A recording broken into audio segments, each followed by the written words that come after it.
Good morning student, আমি সুমন আর আমার smartly solution of English চ্যানেলে তোমাদের সকলকে স্বাগত।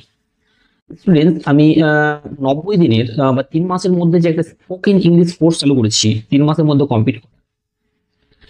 আজকে তার প্রথম দিন। প্রতিদিন 20 থেকে 25 মিনিট ক্লাস নেওয়া হবে। আর একদম বেসিক থেকে অ্যাডভান্স লেভেলের স্পোকেন ইংলিশ বলার জন্য যতটা প্রয়োজন সবকিছু এখানে কিন্তু শেখানো হবে।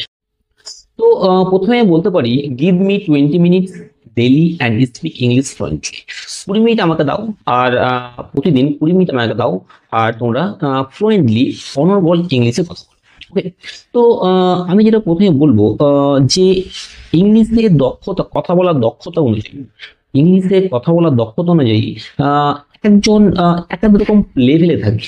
তো এই লেভেল অনুযায়ী আমি 4টা লেভেল করেছি, একটা 0, একটা 1, একটা 2, একটা 3 লেভেল। তো জিরো লেভেল তারা যারা রিড করতে পারে বাট কুড নট আন্ডারস্ট্যান্ড, কিন্তু বুঝতে পারে। আর লেভেল 1-এ কারা আছে, আন্ডারস্ট্যান্ড, বুঝতে পারে বাট নট স্পিক, বলতে পারে না। লেভেল 2-তে তারাই আছে, স্পিক, বলতে পারে বাট নট ফ্লুয়েন্টলি বলতে পারে না। আর লেভেল 3-তে তারাই আছে, স্পিক ফ্লুয়েন্টলি, যারা খুব ভালোভাবে বলতেও পারে। তো যে লেভেলে থাক না কেন, 0, 1, 2, 3, যে লেভেলে থাক না কেন, তাদের সবার জন্য কিন্তু এই স্পোকেন ইংলিশ কোর্স যে 90 ডেজ, এটা কিন্তু খুবই দরকার এবং যাতে খুবই ইউজফুল হবে।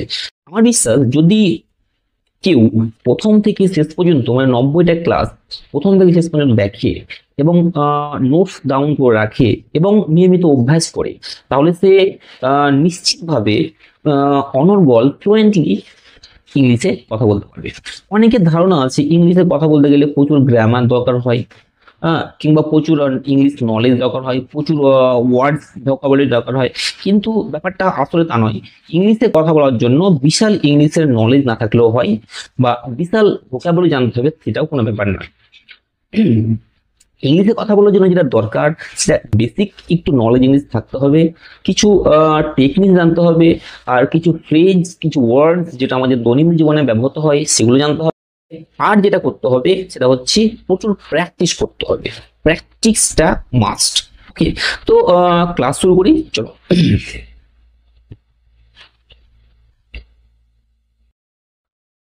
দেখো, ক্লাস ডিউরেশন যেটা হবে সেটা হচ্ছে 20 থেকে 25। আর ক্লাস 3টে পার্টে হবে। প্রথম পার্ট যেটা হবে 25 মিনিটের মধ্যে, 9 থেকে 10 মিনিট যেটা হবে words, phrases, sentences use in our daily life.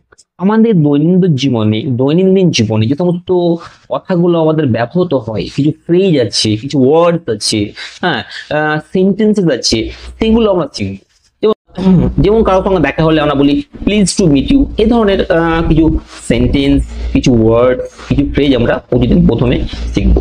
তারপরে যেটা আমরা শিখবো, মানে দ্বিতীয় পার্টে, সেটা শিখবো সেন্টেন্স ফরমেশন। কি করে সেন্টেন্স ফরমেশন করতে হয়, সেন্টেন্স ফরমেশন কিভাবে করতে হয় এটা আমাদের জানতে হবে, কিভাবে বাক্য গঠন করতে হয়। ওকে। এবং বাংলা এবং ইংরাজির বাক্য গঠনের যে ফরমেশন, যে প্যাটার্ন, সেটা সম্পূর্ণ কিন্তু আলাদা। ওকে। আর তৃতীয় পার্টে আমরা একটু বেসিক ইংলিশ নলেজ জানবো, মানে ইংলিশের ব্যাপারে একটু বেসিক জ্ঞান আমাদের জানতে হবে। তা না হলে একটু নলেজ না থাকলে আমরা কিন্তু ফ্লুয়েন্টলি ইংলিশটা বলতে পারবো না। তাই আমরা বেসিক নলেজটা শিখবো। তাহলে প্রতিদিন ক্লাসে 3টে পার্টে হবে। একটা হচ্ছে দৈনন্দিন জীবনে কিছু ওয়ার্ড, ফ্রেজ, সেন্টেন্স আমরা শিখবো। আর 2 নম্বরে সেন্টেন্স ফরমেশন শিখবো। আর 3 নম্বরে আমরা বেসিক নলেজ শিখবো। তো চলো ক্লাস শুরু করি। তো words, phrases, sentences used in our daily life যেটা আছে, সেটা আমি আজকে একদম সহজ থেকে বেসিক থেকে শুরু করব, যেটা আমরা প্রায় বলেই থাকি অলরেডি। ঠিক আছে। দেখো, আমি যদি দেখি, আমরা সকালটাকে ভোর 4টা থেকে ধরি হিসাব মতো, তাহলে ভোর 4টা থেকে দুপুর 12টা পর্যন্ত যে টাইম, এই টাইমটাতে আমরা কারোর সঙ্গে দেখা হলে কি বলবো, মর্নিং না গুড ইভিনিং না গুড আফটারনুন, কি বলবো, এটা আমরা জানবো, মানে একদম বেসিক থেকে। ওকে। দেখো কারোর সঙ্গে যদি দেখা হয়ে যায়, হয়তো কারো স্যারের সঙ্গে দেখা হয়ে গেল, তাহলে কি আমরা কি বলবো?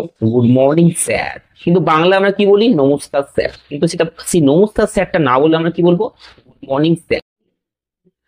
যদি অন্য কারোর সঙ্গে দেখা হয়, যেমন বাবা মা দিদা দাদু এই সমস্ত দেখা হয়, তাহলে আমরা কি বলতে পারি? দিদা হলে গুড মর্নিং গ্র্যান্ডমা বলতে পারি। যদি হয়তো বাবার সঙ্গে দেখা হলো, তাহলে কি বলতে পারি? গুড মর্নিং ফাদার বা ড্যাড। মায়ের সঙ্গে হলে গুড মর্নিং মাম্মি, মাদার বলা যেতে পারে। তাহলে সকাল ভোর 4টা থেকে দুপুর 12টা পর্যন্ত আমরা গুড মর্নিং কথাটা ইউজ করতে পারি। ওকে,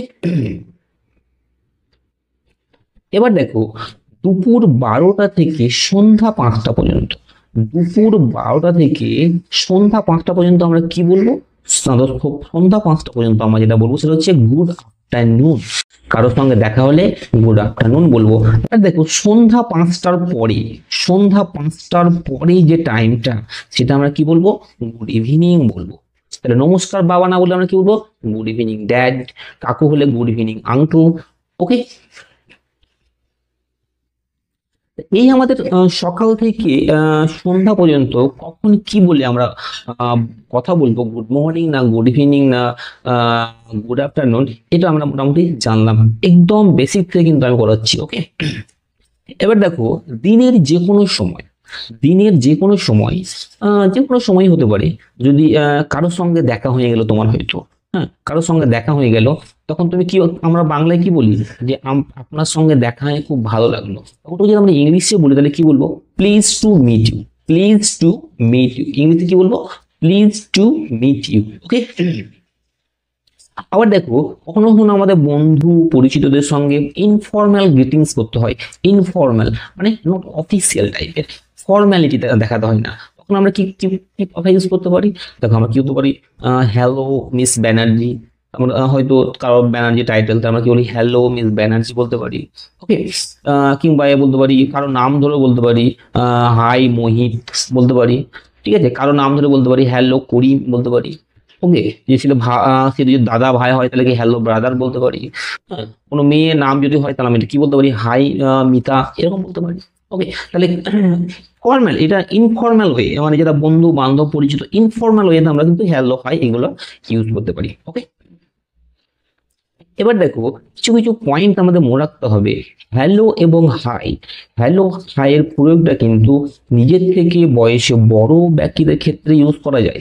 এটা নয় যে শুধুমাত্র ছোট দেখে হ্যালো হাই বলবো, বড় ব্যক্তি দিকেও হ্যালো হাই ইউজ করা যেতে পারে, ইউজ করা যেতে পারে। ওকে, এটা আমাদের মনে রাখতে হবে।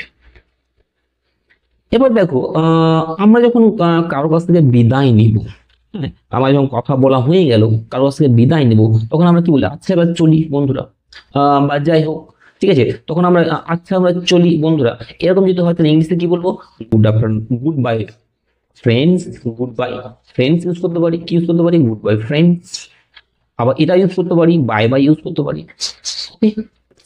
আবার দেখো ফেয়ারওয়েল ফ্রেন্ড, আচ্ছা আবার ফেয়ারওয়েল ফ্রেন্ড, বিদায় বন্ধু, এটা ইউজ করতে পারি। আবার এটাও আমরা প্রায় ইউজ করি, বাই সি ইউ এগেন, আবার দেখা হবে, বাই সি ইউ এগেন, এটা আমরা ইউজ করতে পারি। ওকে, দেখো কিছু আমাদের পয়েন্টস মনে রাখতে হবে। দেখো যে গ্র্যান্ডফাদার এবং গ্র্যান্ডমাদারকে আমরা গ্র্যান্ডপা এবং গ্র্যান্ডমা, গ্র্যান্ডপা গ্র্যান্ডমা বলতে পারি। ওকে, গ্র্যান্ডফাদার এবং গ্র্যান্ডমাদারকে গ্র্যান্ডফাদার, গ্র্যান্ডপা ও গ্র্যান্ডমা বলতে পারি। ওকে, আবার ফাদার এবং মাদারকে ড্যাড ও মাম্মি বলতে পারি। আবার দেখো মামা মিশো কাকা পিসে, এদিকে আঙ্কেল বলবো, এটা কি ইউজ করবো? আঙ্কেল কথাটা ইউজ করবো। মামা হোক, মিশো হোক, কাকা হোক, পিসে হোক। আর মামি মাসি কাকি জেঠি পিসি সবাইকে আমরা কি আন্টি বলে রাখবো। আন্টি, আন্ট, আন্টি, এগুলো আমাদের জানতে হবে, কেন এগুলো কথা বলার জন্য আমাদের এগুলো আসবে। এগুলো সব থেকে বেসিক, হ্যাঁ সব থেকে বেসিক এবং সহজ, সহজ থেকে আরম্ভ করেছি, তার সহজ থেকে আমরা জানতে জানতে পারবো। ওকে, এবার দেখো যে কোনো পুরুষ বা মহিলার প্রতি আমরা যে সম্মান সূচক কিছু ভাব ভাব প্রকাশ করি, হ্যাঁ তাহলে সে পুরুষকে আমরা স্যার বলতে পারি সম্মান জানিয়ে, আবার মহিলাকে ম্যাডাম বলতে পারি। ওকে, তাহলে কোনো পুরুষকে যদি সম্মান জানিয়ে কিছু বলতে চাই, তাহলে স্যার বলবো, আর কোনো মহিলাকে যে সম্মান জানিয়ে কিছু বলতে হলে ম্যাডাম বলতে পারি। Okay? এবার দেখো আমরা ফুটতুতো, মামাতো, মাসতুতো, পিসতুতো, এই যে ভাই বোন আছে, এদের জন্য কাজিন, কাজিন ওয়ার্ডটা ইউজ করবো। কোনো অবিবাহিত মহিলার জন্য আমরা মিস কথাটা ইউজ করতে পারি, মিস শব্দটা ইউজ করতে পারি। আবার বিবাহিত মহিলার জন্য আমরা কি ইউজ করতে পারি, মিসেস কথাটা শব্দটা ইউজ করতে পারি। ওকে, তাহলে অবিবাহিত মহিলার জন্য মিস, আর বিবাহিত মহিলার জন্য মিসেস ইউজ করতে পারি। ওকে, এবার আসছি টাইপ টু। এবার কি আসছি, টাইপ টু। টাইপ টু তে আমরা কি শিখবো, সেন্টেন্স ফরমেশন, কিভাবে বাক্য তৈরি করতে হয়, কিভাবে বাক্য তৈরি করবো। আমাদের জানতে হবে ইংরাজি এবং বাংলার যে সেন্টেন্স স্ট্রাকচার, সেটা কিন্তু সম্পূর্ণ আলাদা। ধরো আমি যদি এখানে দেখি আমি ফুটবল খেলি, তাহলে আমি যদি বলি আমি ইংরেজি কি, ফুটবল ইংরেজি কি ফুটবল, খেলা ইংরেজি প্লে। তাহলে আমি যদি বলি আই ফুটবল প্লে, তাহলে হলো বা হলো না নিশ্চয়ই। তাহলে ইংরেজি এবং বাংলা যে সেন্টেন্স স্ট্রাকচার, সেটা কিন্তু সম্পূর্ণ আলাদা। তো আমাদের জানতে হবে যে ইংরাজির সেন্টেন্স স্ট্রাকচারটা কি। তো ইংরাজির যে সেন্টেন্স স্ট্রাকচার অফ ফরমেশন, সেটা হচ্ছে প্রথমে সাবজেক্ট, প্রথমে কি সাবজেক্ট, তারপরে ভার্ব, তারপরে অবজেক্ট, তারপরে কি আদার্স। সাবজেক্ট, ভার্ব, অবজেক্ট এবং তারপরে কি আদার্স। তাহলে আমি যদি এইখানে দেখো, আমি যদি এখানে দেখি আমি ফুটবল খেলি, আমি ফুটবল খেলি, এখানে সাবজেক্ট কে, সাবজেক্ট হচ্ছে আমি। আর খেলিটা কি, খেলিটা হচ্ছে ভার্ব, ফুটবলটা কি, ফুটবলটা অবজেক্ট। তো আমি যদি সেন্টেন্স স্ট্রাকচারটা ইংলিশে যেটা আমাদের আছে, সেটা হচ্ছে সাবজেক্ট প্রথমে, তাহলে এখানে প্রথমে সাবজেক্ট কি আছে, তারপরে হচ্ছে আমি, তাহলে আমি কি হবে, আই হবে। ওকে, তারপর দেখো সাবজেক্টের পরে আসছে ভার্ব, ভার্ব কি আছে এখানে, ভার্ব হচ্ছে খেলা, তাহলে কি হবে আই প্লে, আই প্লে। তারপর দেখো অবজেক্ট, অবজেক্টটা কি আছে, ফুটবল, তাহলে আই প্লে কি হবে, ফুটবল, তাহলে আই প্লে ফুটবল। ওকে, তো বাংলা এবং ইংরেজি সেন্টেন্স স্ট্রাকচার সেটা সম্পূর্ণ আলাদা, এটা আমাদের শিখতে হবে।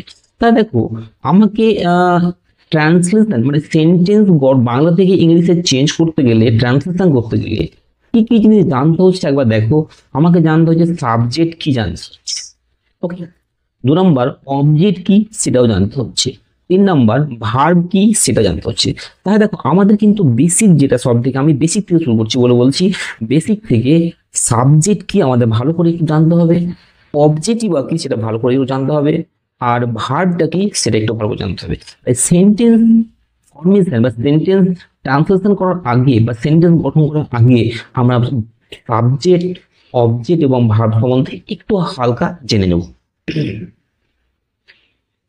তো দেখো সাবজেক্ট কি, তো সাবজেক্ট হচ্ছে বাক্যে যে ব্যক্তি বা বস্তু সম্পর্কে কিছু বলা হয়, বাক্যে যে ব্যক্তি বা বস্তু সম্পর্কে কিছু বলা হবে, ওই ব্যক্তি বা বস্তু হলো ওই বাক্যের subject.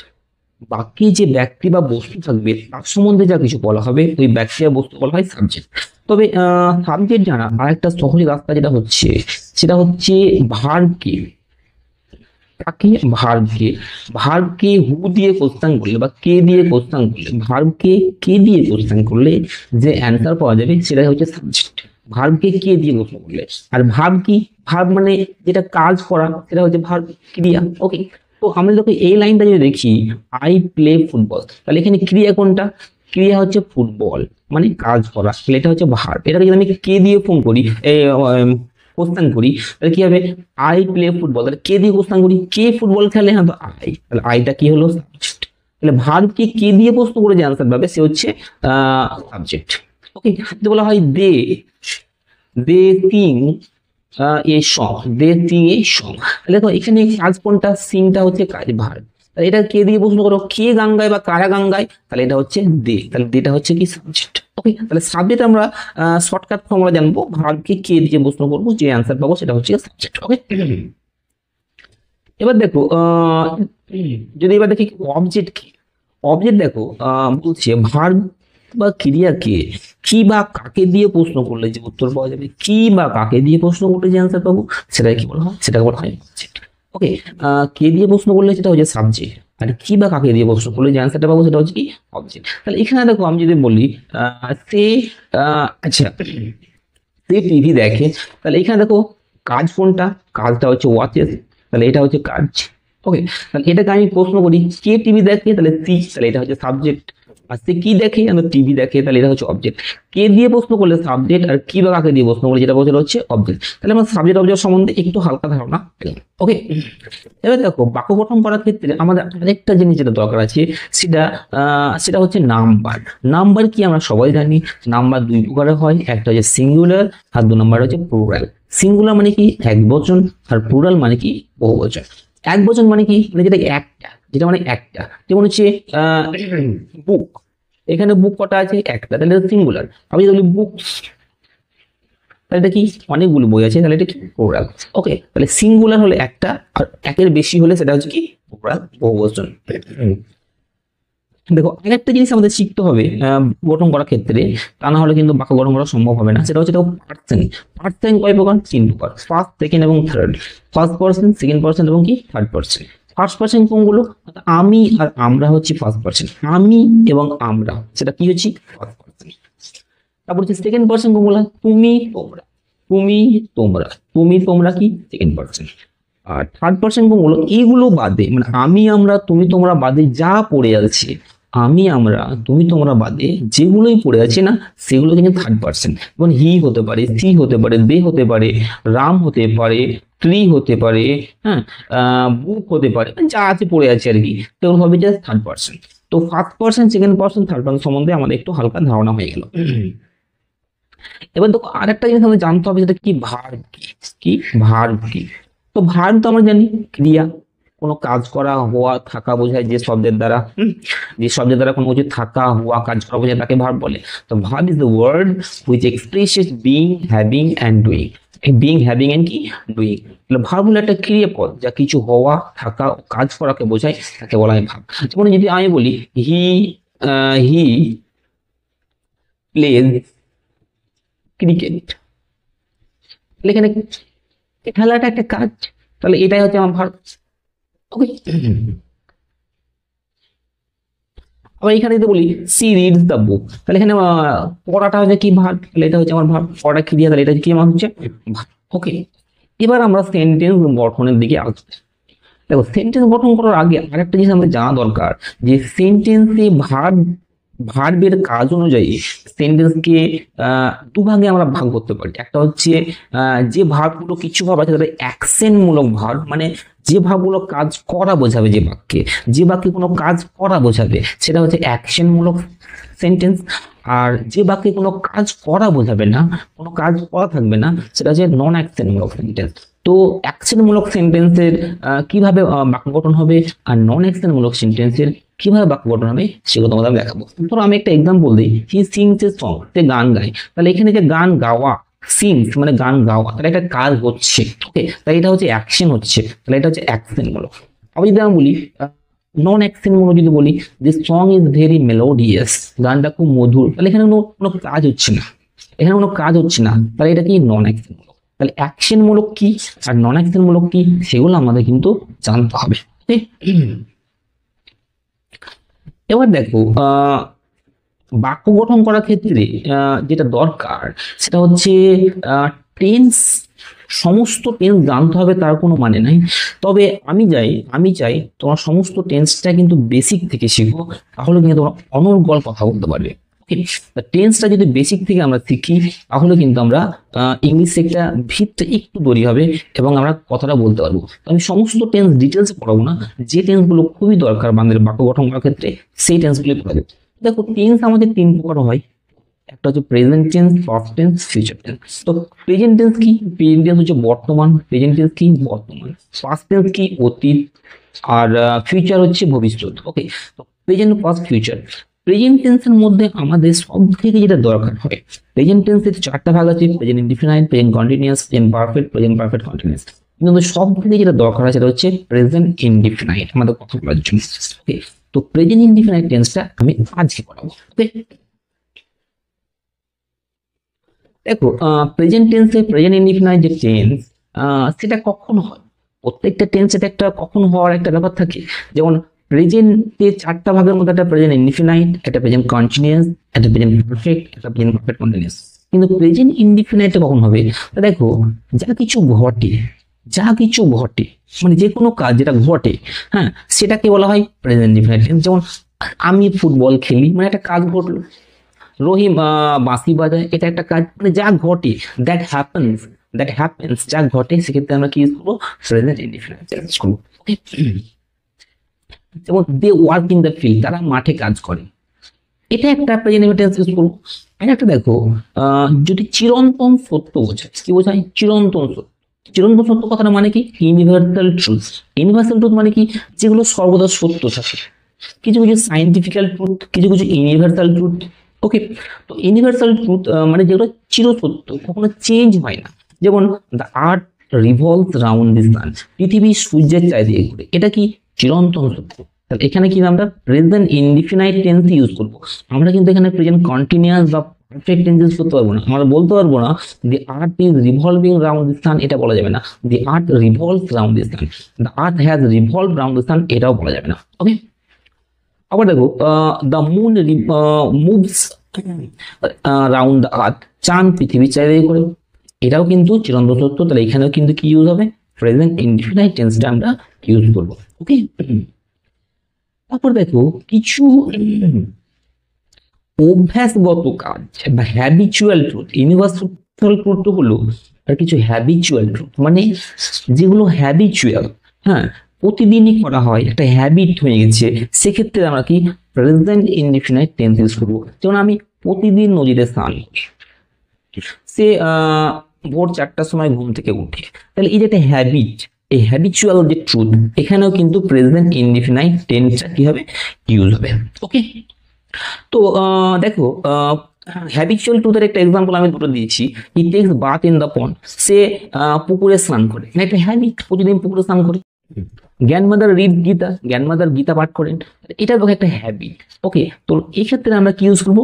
Present indefinite tense. Present indefinite tense আমাদের তিনটা ক্ষেত্রে ইউজ হচ্ছে, যেটা দ্যাট হ্যাপেন, যেগুলো ঘটে, ইউনিভার্সাল ট্রুথ, হ্যাবিচুয়াল ট্রুথ। ওকে, এছাড়াও দেখো কিছু কিছু আছে ঐতিহাসিক ঘটনা বর্ণনা করতে গেলে আমরা কিন্তু প্রেজেন্ট ইনডিফিনাইট টেন্স ব্যবহার করি। যেমন ধরো, বাবর দিল্লি আক্রমণ করেন, তা বাবর তো দিল্লি আক্রমণ অনেকদিন আগেই করেছেন, তাহলে আমরা বলতে পারি বাবর কঙ্কার দিল্লি। কিন্তু এই ক্ষেত্রে বাবর দিল্লি আক্রমণ করেন, এই ঐতিহাসিক ঘটনাটা বর্ণনা করার জন্য আমরা প্রেজেন্ট ইনডিফিনাইট টেন্স ইউজ করবো, বাবর কঙ্কার্স দিল্লি, বাবর কঙ্কার্স দিল্লি। আবার দেখো, যেটা নিকট ভবিষ্যৎ, মানে ভবিষ্যতের নিকট, যেমন তোমাকে ফোনে ডাকছে, মানে কি? ফোনে ডাকছে, তাহলে এই যে তোমাকে ফোনে ডাকছে, তাহলে এই যে তোমাকে ফোন করবে, এই যে নিকট ভবিষ্যৎ, সেই ক্ষেত্রে আমরা কিন্তু প্রেজেন্ট ইনডিফিনাইট টেন্স ইউজ করতে পারি। ওকে, যেমন হি কলস ইউ ব্যাক ইন আওয়ার, 1 ঘন্টার মধ্যে তোমাকে ডাকছে, 1 ঘন্টার মধ্যে তোমাকে ডাকছে, তাহলে এই যে নিকট ভবিষ্যৎ, এখানে কিন্তু আমরা কি ইউজ করতে পারি? প্রেজেন্ট ইনডিফিনাইট টেন্স ইউজ করতে পারি। ওকে, এবার দেখো, এগুলোতে গেল আমাদের বইয়ের নিয়ম, কখন কোনটা ইউজ করা হয় প্রেজেন্ট ইনডিফিনাইট টেন্সের ক্ষেত্রে। কিন্তু শুধুমাত্র বইয়ের নিয়মিত হবে না, কিছু আমাদের ট্রিক জানতে হবে, যেটা আমরা খুব সহজেই ধরতে পারি, এটাই প্রেজেন্ট ইনডিফিনাইট টেন্স। ওকে, তো দেখো, ট্রিক্স অনুযায়ী বলতে পারি যে বাংলা ক্রিয়া শেষে যদি হস্যই অন্ত্যেষ্ঠ এ ও থাকে, বাংলা ক্রিয়া শেষে হস্যই অন্ত্যেষ্ঠ এ ও থাকে, তাহলে সেটা প্রেজেন্ট ইনডিফিনাইট টেন্স হবে, এবং সেটা বর্তমানের কাজ হতে হবে এবং হস্যই অন্ত্যেষ্ঠ এ ও থাকবে। যেমন ধরো, আমি এখানে একটা এক্সাম্পল আমি তোমাদের দিয়েছি, কি দিয়েছি? আমি গান করি, তাহলে এখানে আমি গান করি, এখানে ক্রিয়া কোনটা? তাহলে গান করা। ওকে, তাহলে করির সঙ্গে কি যুক্ত আছে? দেখো, হস্যই যুক্ত আছে, আমি গান করি। আমি কি বলেছি? হস্যই অন্ত্যেষ্ঠ এ ও যে থাকবে, সেটা ক্ষেত্রে প্রেজেন্ট ইনডিফিনাইট। তারা শহরে যায়, তাহলে কাজ কোনটা? যাওয়া। যায় সাথে কি যুক্ত আছে? অন্ত্যেষ্ঠ, এটা প্রেজেন্ট ইনডিফিনাইট। ওকে, দেখো, মেয়েগুলো হকি খেলে, তাহলে খেলে কি? এ যুক্ত আছে, তাহলে এটা কি? Present indefinite. তাহলে প্রেজেন্ট ইনডিফিনাইট টেন্স চিহ্ন হচ্ছে হস্যই অন্ত্যেষ্ঠ এ ও থাকবে, তাহলে সেটা কি হবে? Present indefinite tense. ওকে, এবার এটাকে ইংলিশে পরিবর্তন করছি।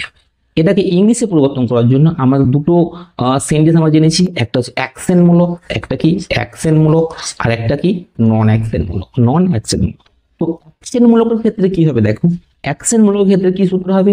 সাবজেক্ট প্রথমে হবে, তারপরে ভার্বের ভিয়ন হবে, তারপরে অবজেক্ট হবে, তারপরে আদার্স হবে। সাবজেক্ট প্রথমে বসবে, ভার্বের ভিয়ন বসবে, অবজেক্ট হবে, তারপরে আদার্স হবে। এবার দেখো, আমি একটা এক্সাম্পল দিয়েছি, আমি টিভি দেখি। দেখো, এখানে ভার্ব কোনটা? দেখা। এটা হচ্ছে ভার্ব। এটা কে দিয়ে প্রশ্ন হলো? কে টিভি দেখে? তো আমি, তাহলে আমি হলাম কি? সাবজেক্ট। আমি কি দেখি? টিভি, তাহলে এটা হলো কি? অবজেক্ট। ওকে, তাহলে সাবজেক্ট অবজেক্ট পেয়ে গেলাম। এবার এটাকে যদি আমরা ইংরেজিতে করি তাহলে এই ফর্মুলায় সাজাবো, প্রথমে সাবজেক্ট বসাবো, তারপরে ভার্ব বসাবো, তারপরে অবজেক্ট বসাবো। তাহলে এখানে প্রথমে সাবজেক্ট কি আছে? আই। ওকে, তারপরে ভার্ব চেয়েছে, ভার্ব কি? দেখা। দেখা ইংরেজি কি? ওয়াচ। I watch. ঠিক আছে, আই ওয়াচ। তারপর দেখো টিভি, টিভি ইংরেজি কি? I watch television. I watch television, আমি টিভি দেখি। ওকে, এবার দেখো যদি নাবাচক হয়, মানে নাবাচক মানে না, নেগেটিভ সেন্টেন্স হয় আর কি। তো ফর্মুলা কি হয়ে যাবে? সাবজেক্ট হবে, তারপর ডু বা ডাজ নট হবে, তারপরে ভিয়ন হবে, তারপর অবজেক্ট হবে, তারপর আদার্স। তো আমি সে স্কুলে যাই না যদি হয়, সে স্কুলে যায় না, এই যে যাই আছে অন্তস্থ আছে মানে প্রেজেন্ট ইনডিফিনাইট, আর না আছে মানে প্রেজেন্ট ইনডিফিনাইটের নেগেটিভ। এটা প্রেজেন্ট ইনডিফিনাইট কি? এটা নেগেটিভ। ওকে, তো এরকম যদি না বা যখন আমি খাই না, আমি যাই না, এরকম যদি হয় তাহলে প্রথমে সাবজেক্ট নেবো। তাহলে এই লাইনের মধ্যে সাবজেক্ট কোনটা? সে হচ্ছে সাবজেক্ট। আর ভার্ব কোনটা? যাওয়াটা হচ্ছে ভার্ব। আর সে স্কুলে যায় না, এখানে দেখো সে স্কুলে যায় না, কি দিয়ে প্রশ্ন করো? সে কি যায় না, উত্তর পাওয়া গেছে? পাওয়া যায় না। সে কাকে যায় না, উত্তর পাওয়া যায় না। সে কোথায় যায় না? স্কুলে। তাহলে এখানে কিন্তু অবজেক্ট নাই, এখানে স্কুলে যেটা হচ্ছে সেটা হচ্ছে আদার্স। সেটা কি হচ্ছে? আদার্স। তো আমি কি শুধু, আমাদের ফর্মুলা কি? প্রথমে সাবজেক্ট, তারপর ডু ডাজ নট, তারপরে ভিয়ন প্লাস অবজেক্ট প্লাস আদার্স। তো এখানে সে স্কুলে যায় না, এখানে সাবজেক্ট কি? সে। তাহলে আমি কি বসাবো? হি। এবার দেখো থার্ড পার্সন সিঙ্গুলার নাম্বার হলে এস বা ইএস যুক্ত হয়। থার্ড পার্সন সিঙ্গুলার নাম্বার হলে এস বা ইএস যুক্ত হয়। তাহলে থার্ড পার্সন সিঙ্গুলার নাম্বার যদি হয় তাহলে ডু নট, ডাজ নট হবে। আর যদি থার্ড পার্সন সিঙ্গুলার নাম্বার না হয় তাহলে ডু নট হবে। তাহলে হি কোন person? Third person singular number, তাহলে আমি কি ইউজ করবো? ডাজ। তাহলে হি ডাজ নট ইস, যাওয়া ইংরেজি কি? ভার্ব, তাহলে গো। হি ডাজ নট গো। এবার দেখো কি পড়েছে? স্কুলে। স্কুলে এবার একটা তোমাদের কথা বলে দিই, দেখবে যেদিকে যাবে, যার দিকে যাবে তার ঠিক আগে টু বসে। যেমন হি ডাজ নট গো স্কুলের দিকে যাচ্ছে, মানে স্কুলে যাচ্ছে, তাহলে গো টু স্কুল।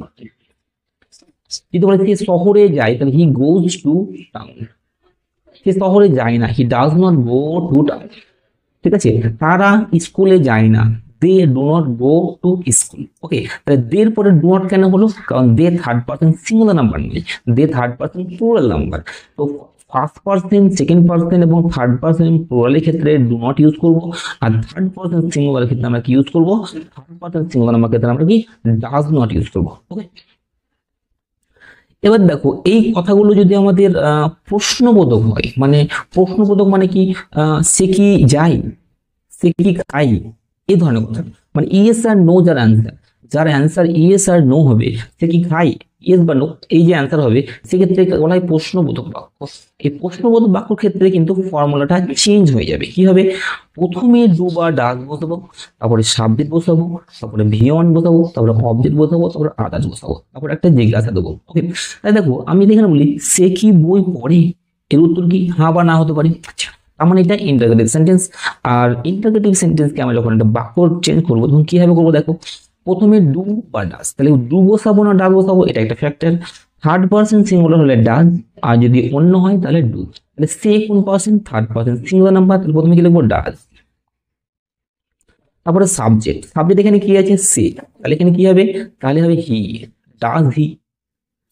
তারপর দেখো ভার্ব, ভার্ব কি? এখানে পড়া, পড়া ইংরেজি কি? রিড। তাহলে ডাজ হি রিড, সে কি বই পড়ে? ডাজ হি রিড দ্য বুক,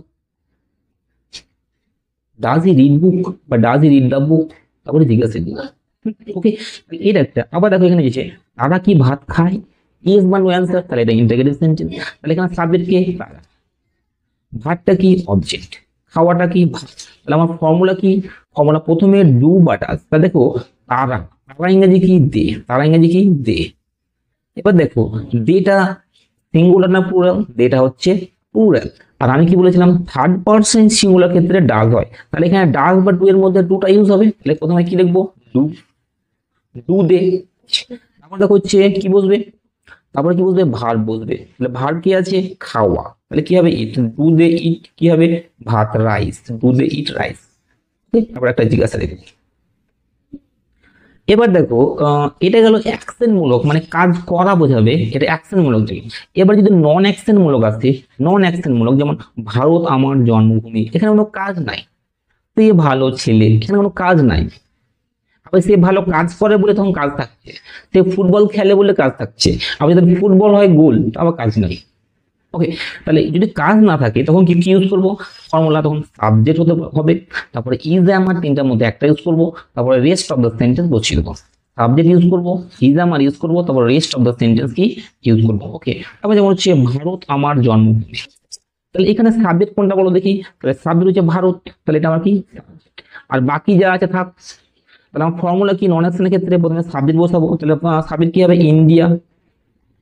ওকে, তারপর দেখো ইজ এম আর তিনটার মধ্যে একটা করবে, সিঙ্গুলার হলে ইজ, ফার্স্ট পার্সন হলে আই থাকলে এম, আর অনেকগুলি হলে কি হবে আর। ইন্ডিয়া কোন পার্সন, ইন্ডিয়া সিঙ্গুলার, তাহলে কি বুঝবে, ইন্ডিয়া ইজ। তাহলে ভারত হলো হয়ে গেল। এবার কি পড়েছে, আমার জন্মভূমি, তাহলে আমার ইংরেজি কি, মাই, জন্মভূমি কি, মাদারল্যান্ড বা মাতৃভূমি। হ্যাঁ, তাহলে যে India is my motherland, Bharat আমার জন্মভূমি। ওকে, হচ্ছে তারা শিক্ষক, তারা কি, তারা শিক্ষক, তারা শিক্ষক, এখানে কোনো অ্যাকশন বোঝাচ্ছে, অ্যাকশন বোঝাচ্ছে না। আবার তারা পড়ায়, তখন আবার অ্যাকশন বোঝাচ্ছে, পড়ানো, কিন্তু তারা শিক্ষক কোনো অ্যাকশন নাই, তাহলে এখানে অ্যাকশন নাই, তাহলে কি হবে সূত্র, subject plus is am, subject plus is am plus rest of sentence, তাই তো। তাহলে এখানে দেখো সাবজেক্ট কে, তারা, তারা সিঙ্গুলার না প্লুরাল, তারা প্লুরাল, তাহলে ইজ হবে না, আর এম হবে না, আর হবে আর হবে, তাহলে দে আর, রেস্ট অফ সেন্টেন্স কি পড়ে আছে, টিচার্স, তাহলে দে আর টিচার্স,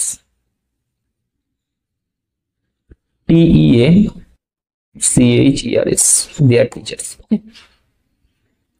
এবার নন অ্যাকশন মূলক যদি নেগেটিভ হয় তাহলে কি হবে দেখো, যেমন সে বুদ্ধিমান নয়, তখন কি হবে দেখো, সাবজেক্ট কে, তাহলে সে, তাহলে হি, তারপর ইজ আমার মধ্যে একটা বসবে, তাহলে ইজ বসবে, তারপর একটা নট বসাবো, তাহলে হি ইজ নট, বুদ্ধিমান ইংরেজি কি, rest of sentence intelligent, INTELLIGENT। ওকে, তো এই ছিল আজকে প্রথম ক্লাস। যদি তোমাদের ক্লাসটা ভালো লাগে অবশ্যই লাইক করবে, আর অবশ্যই সাবস্ক্রাইব করবে। থ্যাংক ইউ, সাবস্ক্রাইব করতে ভুলবে না। ওকে।